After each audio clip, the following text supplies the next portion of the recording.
want to get people on your team that'll show up every single day to help you be achievable, you need to first show them that you're there to support them.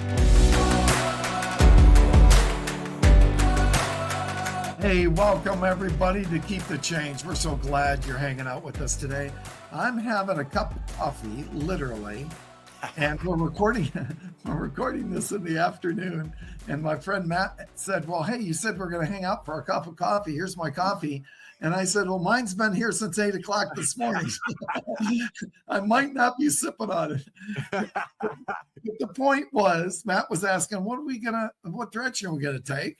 And my response to that was, let's be two brothers that are hanging out and learning about each other and talking about our businesses and talking about God and talking about the brotherhood that he's got going on too. So thank you, Matt Lewis from Lewis Automotive. Thank you so much for being with us today.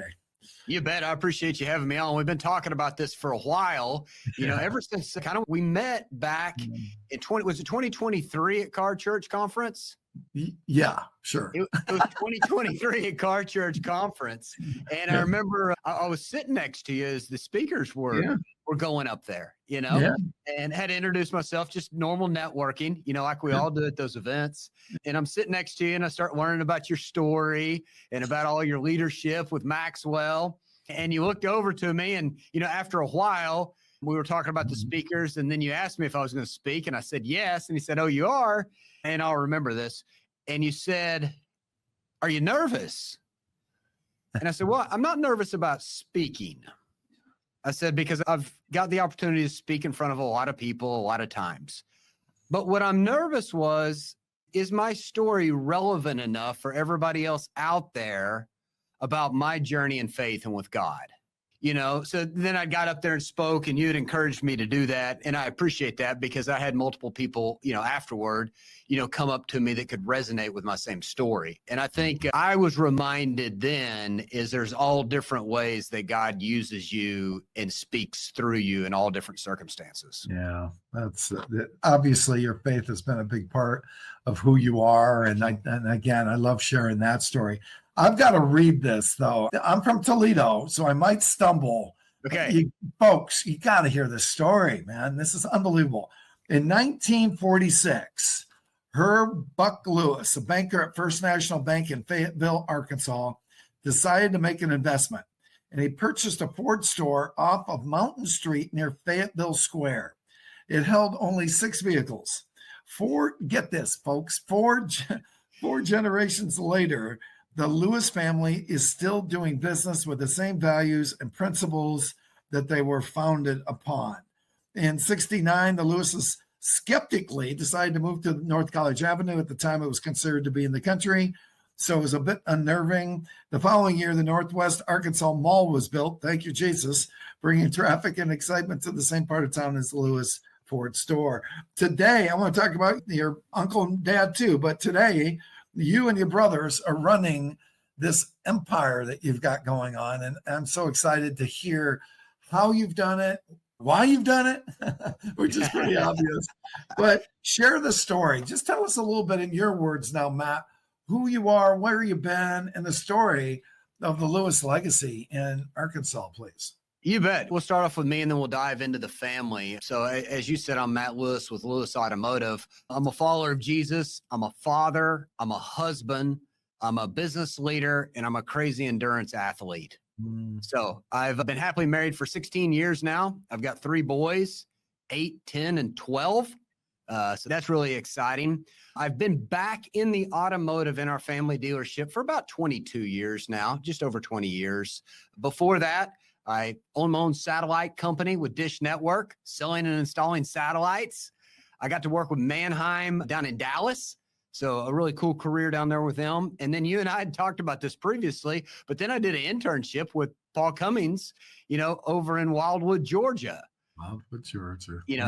And graduated college from Northwood University up in Michigan. Yes, that's so cool. So, I again, from Toledo, know Northwood very well. As a matter of fact, they were on the bubble about where I was going to go to school. Northwood, Bowling Green, Ohio University, or South Florida.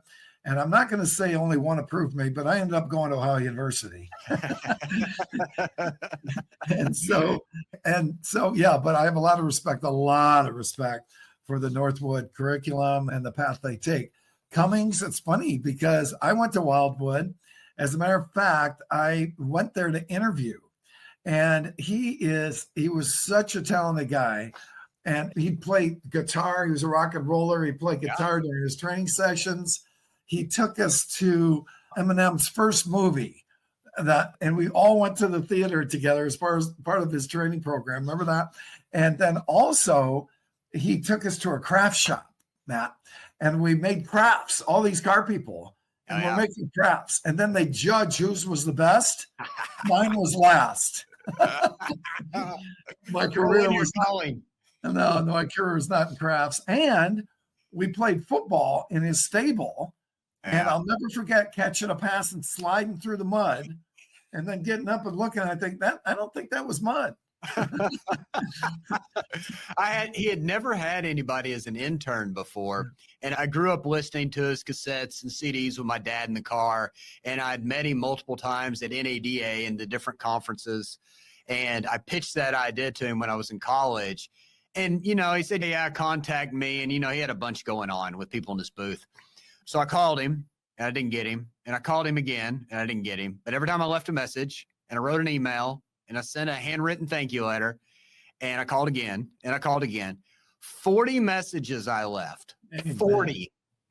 And I got hired as the first intern there. So, what a great, that same type of atmosphere you're talking about of the audio and the video and the rock and roll stuff that was at his headquarters there. We've taken that and putting that in place in our conference room. So if you come to a sales meeting of ours, there's 30,000 watts of stereo and fog machines and lights.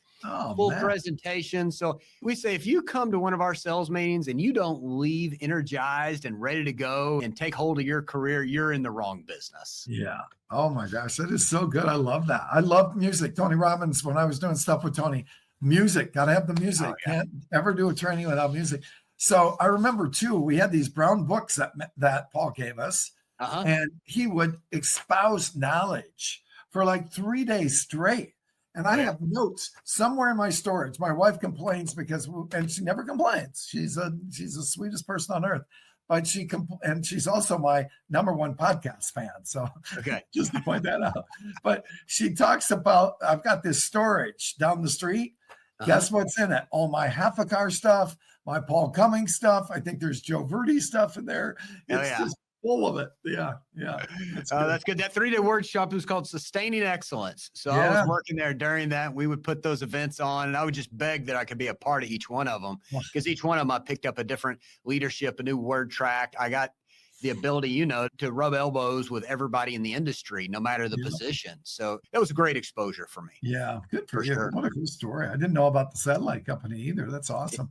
Yeah. So a little bit each of that. And then I come back, get in the automotive business and work every single position. So from detail to reconditioning to parts, front counter, back counter, service advisor, technician, accounting, body shop, sales professional, sales manager, GSM, finance manager, general manager, marketing person, BDC person, all of it.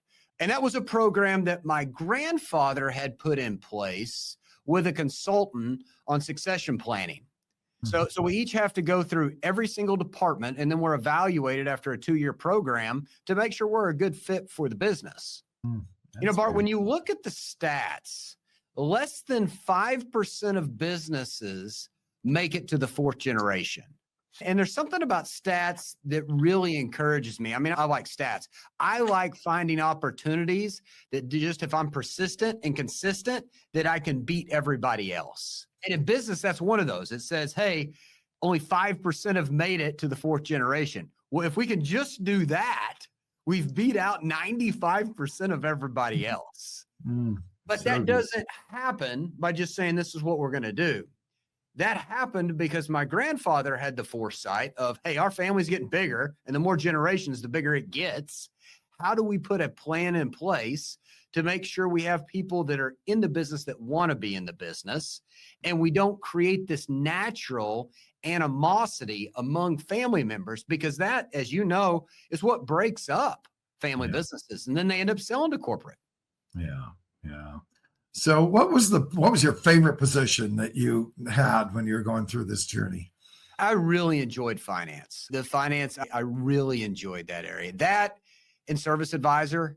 Service advisor is a lot of communicating. It's a lot of problem solving, and you're walking somebody through spending money on a lot of times something they can't even see. So both of those positions I liked a lot. Right on. Now, are you on the DISC scale? You're familiar with DISC. Uh-huh. Where are you, Matt? I would not know. You and I were talking about this the other day. I've taken other tests, but I've not taken DISC itself. So can I give it to you? Not the task. D's are task extroverts. Get things done, direct. Okay. And I's are just charming influencers, can move a room like Cummings, right? And my guess is like you.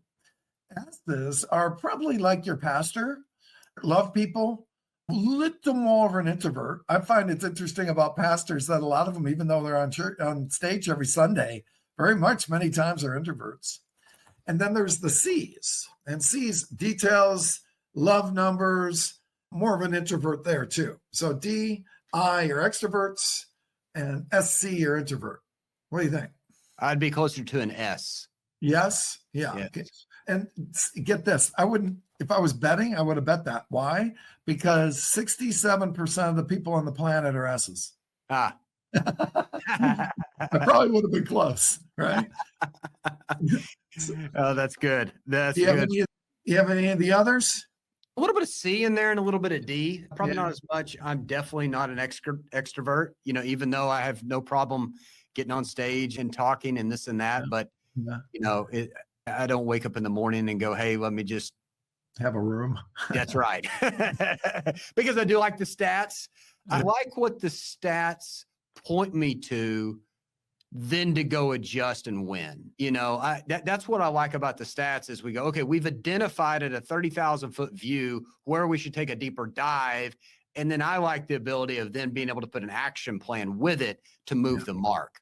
Not to just keep going down the rabbit hole for numbers upon numbers, but it's, hey, it gives us a non-negotiable real deal based upon facts of here's an area we need to go work on.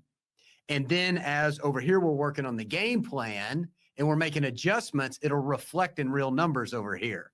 So good. So good. So let's talk about that, because that strategically says a lot about who you are as a leader and where a lot of your success comes from. Now, you and your brothers, tell us the story with your brothers, because you each have a responsibility. Tell me a little bit about that story. And then I want to get into some leadership principles. Okay. Let me back up one layer and then I'll dive straight into there. So I told you about the 2-year program that my grandfather had put in place with a succession planner. In Fayetteville, there's a little over 60 Lewises, 60. Okay. There's 3 of us in the business. Wow. And anybody has the opportunity. They've got to go through the 2-year program, so on and so forth. I have a lot of friends from Northwood that have family businesses, and they have a lot of people that are on the payroll that are not in the business. They have a lot of people that are driving demos that are not in the business. Yeah.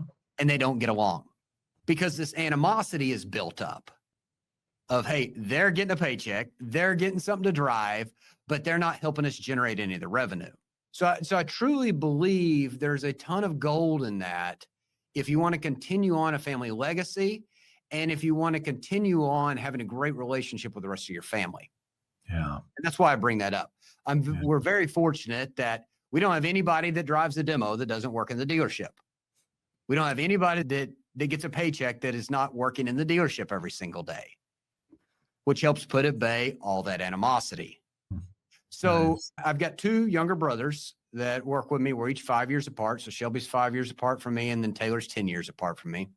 Shelby right now is our general manager of the Ford store, and then Taylor is our GSM at the Ford store. Of course, they've moved around just like I did before they got to that position. And we regularly meet and talk. We all have the same vision and the same ethics and morals, but we all have different personalities. We would all score a little bit different on the disc. And we know that. And the better, and this didn't come naturally, okay? The better we've done about communicating that, especially in situations we know our different personalities. So then we can say, hey, maybe you should address this. Your personality would mesh better in this way. Or I've been working on this and I'm kind of hitting a wall. Why don't you take a shot at this and see? So good. I think that's very valuable and even in my position as being over both of them, if I see they're passionate in an area and they have an idea, I want to lift them up to be the number one on that. And I then become supporting them. So it's not a job role identification. It's about teamwork and helping others achieve their goals. And once you start doing that, if you're at the top, and it doesn't just have to be family, within your team too, if somebody's got a great idea and they're passionate about it and they can take that idea and run with it, let them be in the spotlight and run with it, and you be the supporter. Yeah. You want to get people on your team that'll show up every single day to help you be achievable? You need to first show them that you're there to support them. Yeah. Yeah. I love that. I love it when people come up with ideas, right? Because, oh, what about this? Well, tell me about that. That sounds really good. So how's that going to look if it succeeds? Well, this is it. Great. Congratulations. Give me an idea of how you're going to get this started and let's rock and roll. If they come up, if the seed is planted in their soul, who better person to run with it, right? You bet. So yeah, I love that. I mean, I do that all the time and people know now they don't volunteer. Well, I think it's important too, though, Bart, is some people would say, yeah, I do that. And I would say, but after you allow them to take the lead, what do you do? Yeah. Do you go on vacation? Do you go play golf? Do you go back to your office and work on something else? Yeah. Or do you actually take a back seat so the rest of the team sees that you're supporting them? Yeah. Yeah. You know, there's so much value there to be able to support them. And hey, what can I do to help you support, your idea to make sure it's successful? Yes. And I think sometimes people don't know what they're to do next. They have the great idea, but they don't know where to go with it. And I've really found, Matt, I teach this a lot. I love to call coaching activating because, coaching is too common a word. It's like pivot a number of years ago. So I love to activate people's brains. So Jimmy, you came up with this idea. That's a good idea. Tell me how that's going to look.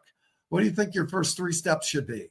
How do you feel that I can help you besides doing it for you? What's your strategy? But how many times, I remember years ago, Matt, I worked with Pryor and I went across the country teaching leadership to businesses. And I remember talking about delegation was one of the topics. And so many people would delegate something, get it off the plate, and then they wouldn't help the people. They wouldn't coach them through it. They just let it go. They didn't train them how to do it. And then if they failed, it's because they weren't coached and trained to walk through and to have success. So many people, first of all, a lot of people don't delegate very well, right, Matt? And if they don't teach them and make sure they're elite at it, but you've heard me say this on this podcast, but I repeat myself a lot. A man or woman convinced against their will is of the same opinion still. So if we can get somebody this is how I would do it, and ask them questions to get them to think about that and activate their other than conscious, then they start, and because we ask great questions, they start doing it. And then because they start doing it, they own it. But during the process, there's a series of questions that I ask. What do you do well? That's a Maxwell. What did you learn through this process? What must you shift or change during this process? And if it worked, what's your role in that? And if it didn't work, what's your role in that? So, the quality of our life determined by the quality of our questions. But I think that's so good. And I'm gonna jump forward just a little bit and talk to you about how we've identified some of those people in our company, and not just me or either of my brothers. We now, and we'll get in here in a little bit on how we scaled and what we had to change to scale when we moved to our new facilities. We now have these micro meetings, and in our micro meetings, depending upon what we're trying to accomplish, we have idea meetings, and those are different people in that meeting than when we get ready to put an idea into place. We have the doers in that meeting, because we all have these employees and they all have their different strengths. So you get the people in the room when you're trying to come up with a new idea or a new process or a new strategy or whatever it is. You get the people that are really good at spitballing, throwing those ideas out there, and you're writing it all over the whiteboard, and you're getting the information flowing. But they may not be the best to put it in place. But then you can get those that are doers, and they'll take a game plan and they'll put it exactly in place. But they don't have the ability to think creatively out of the box. Now, you could push them a little bit, but naturally, they're not coming up with new marketing ideas, new spiff programs, ways to do this. When in the lot, nobody's on there, we're not doing enough business. They're not the ones automatically going, hey, we should do this, we should do that. They're going back and doing, okay, well, this is what they told me to do. I need to keep doing this. Yes. So I think that's important as a business leader that you identify both of those, and both of them are great strengths within your business. Yeah. You have multiples of those meetings. We had a meeting a couple of weeks ago, and one of our people came up with an idea, and I said, great. How do you want to run with it? I have to tell you, Matt, seriously, though, the reason I do that is to see a commitment, and also, are they willing to stretch themselves out of their comfort zone? Or is it just idea? And I've got kind of I wouldn't say a short leash, but in this particular case, this person came up with the idea and I said, great, why don't you run with it? What do you think? And I asked them, I didn't tell. I said, what do you think about running with it? Oh, great. What are you going to do? Well, I'll do this and this. Well, I never heard from them again. Right? So then we got somebody else on it. And that person said, I'm in. And that person ran hard with it. I said, well, there's my tour, right? That person, it wasn't their idea, but I had a bench. And I said, who would like to take this on? I didn't bash the other person. I just said, who wants to take this on? We have some opportunity here. This one woman said, yeah, I'm in. And man, what a studette. I mean, she's just been fantastic at this role, but she's also recruited people to lift her up so that she can succeed. So it's really cool. That is cool. That is cool. And I think if you're looking for somebody to do both, those are far in between. You know what I mean? So you're better off to be able to take the strength from over here and take the strength from over there, put them together, and then that's when you see the success.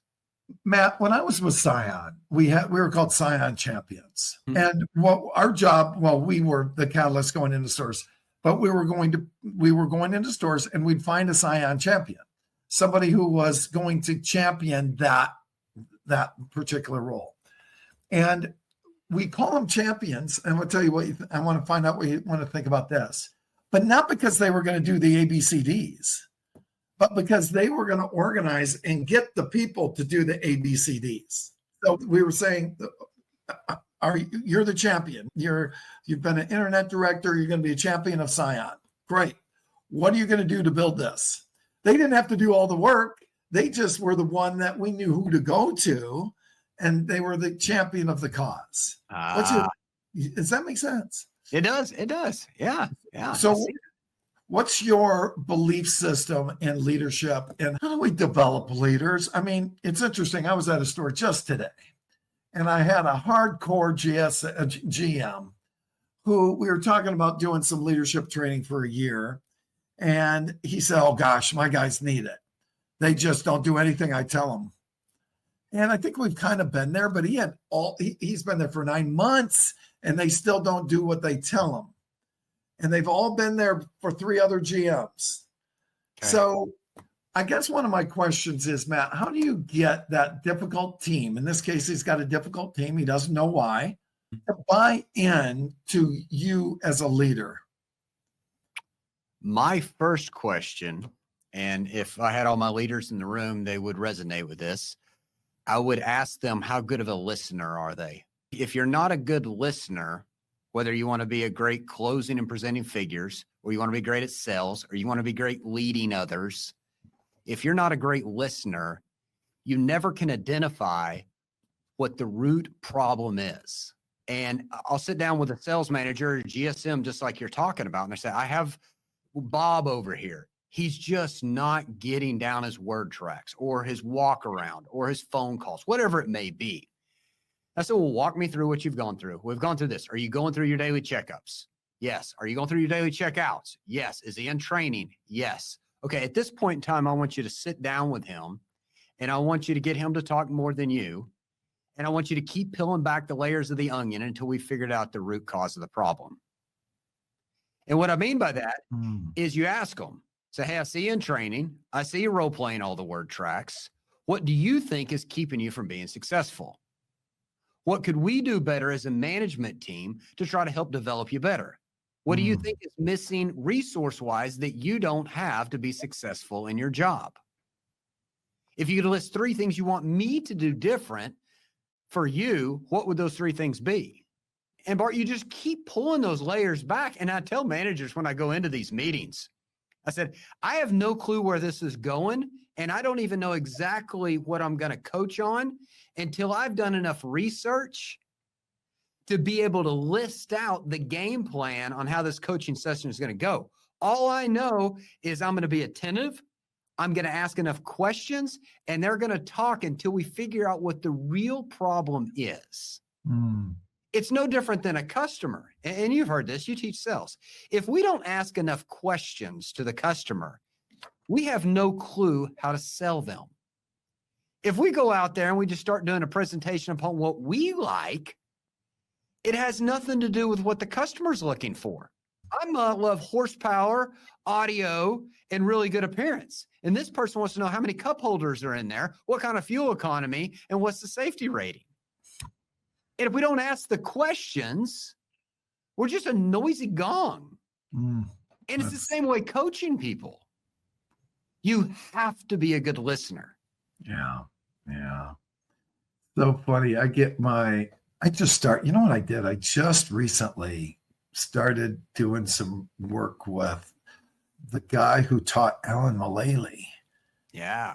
He was Alan Mullally's coach.